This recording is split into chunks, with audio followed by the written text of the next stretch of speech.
अस्सलामुअलैकुम दोस्तों।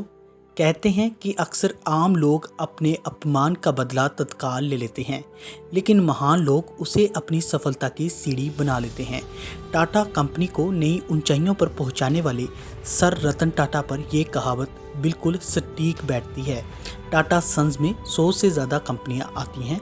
इन कंपनियों में सुई से लेकर स्टील, चाय से लेकर 5 स्टार होटल तक और नैनो से लेकर हवाई जहाज़ तक सब कुछ मिलता है। यहाँ हम टाटा ग्रुप के चेयरमैन रहे सर रतन टाटा के जीवन की एक ऐसी कहानी बताने जा रहे हैं जो सभी के लिए प्रेरणादायक है।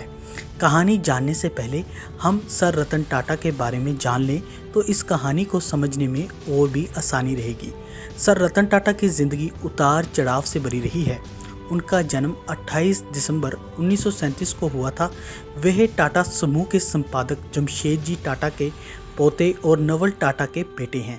रतन टाटा ने IBM की नौकरी ठुकराकर टाटा ग्रुप का साथ अपने करियर की शुरुआत साल 1961 में एक कर्मचारी के तौर पर की थी, लेकिन साल 1951 आते आते वह टाटा ग्रुप के अध्यक्ष बन गए। 2012 में वह रिटायर हो गए। रतन टाटा ने अपने 21 साल के राज में कंपनी को शिखर तक पहुंचा दिया। कंपनी की वैल्यू 50 गुना बढ़ा दी। वो फैसले लेते गए और उन्हें सही साबित करते गए। ये बात है साल 1998 की, जब टाटा मोटर्स ने अपनी पहली पैसेंजर कार इंडिका बाज़ार में उतारी थी। दरअसल ये रतन टाटा जी का ड्रीम प्रोजेक्ट था और इसके लिए उन्होंने जी तोड़ मेहनत भी की, लेकिन इस कार को बाज़ार में उतना अच्छा रिस्पॉन्स नहीं मिल पाया जितना अच्छा रिस्पॉन्स उन्होंने सोचा था। इसी वजह से टाटा मोटर्स घाटे में जाने लगी। कंपनी से जुड़े लोगों ने घाटे को देखते हुए सर रतन टाटा जी को इसे बेचने का सुझाव दिया और ना चाहते हुए भी सर रतन टाटा जी को इस फैसले को स्वीकार करना पड़ा। इसके बाद वो अपनी कंपनी बेचने के लिए अमेरिका की कंपनी फोर्ड के पास गए। सर रतन टाटा और फोर्ड कंपनी के मालिक बिल फोर्ड की बैठक के घंटों तक चली। इस दौरान बिल फोर्ड ने सर रतन टाटा जी के साथ अच्छा व्यवहार नहीं किया और कहा कि जिस व्यापार के बारे में आपको जानकारी नहीं है, आखिर उसमें इतना पैसा क्यों लगा दिया। ये कंपनी खरीदकर हम आप पर एहसान कर रहे हैं। ये शब्द बिल फोर्ड के थे, लेकिन रतन टाटा जी के दिल और दिमाग पर छप गए थे। वे वहाँ से अपमान का घूंट पीकर इस डील को कैंसिल करके वापस चले आए। बिल फोर्ड का वह अपमानित करने वाला वाकया उन्हें लगातार बेचैन कर रहा था और उनकी रातों की नींद उड़ पड़ी थी।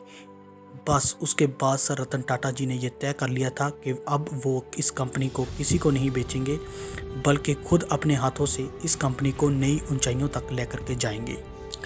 इसके लिए उन्होंने एक रिसर्च टीम तैयार की और बाज़ार का मन टटोला। इसके बाद की कहानी सभी को पता है कि भारतीय बाज़ार के साथ साथ विदेशों में भी टाटा इंडिका ने सफलता की नई ऊंचाइयों को छुआ। तो वहीं इस घटना के बाद से फोर्ड कंपनी का पतन शुरू हो गया। साल 2008 तक आते आते फोर्ड कंपनी दिवालिया होने के कगार पर पहुंच गई थी। मौके की नज़ाकत को समझते हुए सर रतन टाटा जी ने फोर्ड की लग्जरी कार लैंड रोवर और जैगुआर बनाने वाली कंपनी JLR को खरीदने का प्रस्ताव रखा, जिसको फोर्ड ने स्वीकार भी कर लिया। इसके बाद मीटिंग के लिए फोर्ड के अधिकारी भारत आए और बम्बे हाउस में मीटिंग फिक्स हुई। इसके बाद ये सौदा लगभग 2.3 अरब डॉलर में हुआ। तब बिल फोर्ड ने रतन टाटा से वही बात दोहराई जो उन्होंने रतन टाटा से कही थी, लेकिन इस बार थोड़ा बदलाव था। उस समय बिल फोर्ड के शब्द थे, आप हमारी कंपनी खरीदकर हम पर बहुत बड़ा एहसान कर रहे हैं। और आज JLR टाटा ग्रुप का हिस्सा है और बाज़ार में बेहतर मुनाफे के साथ आगे बढ़ रहा है। सर रतन टाटा जी चाहते तो उसी समय बिल फोर्ड के साथ हुई मीटिंग में उनकी बात का जवाब दे सकते थे, लेकिन वो कहावत है ना, महान लोग अपनी सफलता से ही लोगों को जवाब दिया करते हैं। दोस्तों, आपको ये हमारी वीडियो कैसी लगी हमें कमेंट करके ज़रूर बताइएगा और हमारे चैनल को सब्सक्राइब करना ना भूलिए। अपना बहुत ज़्यादा ख्याल रखें।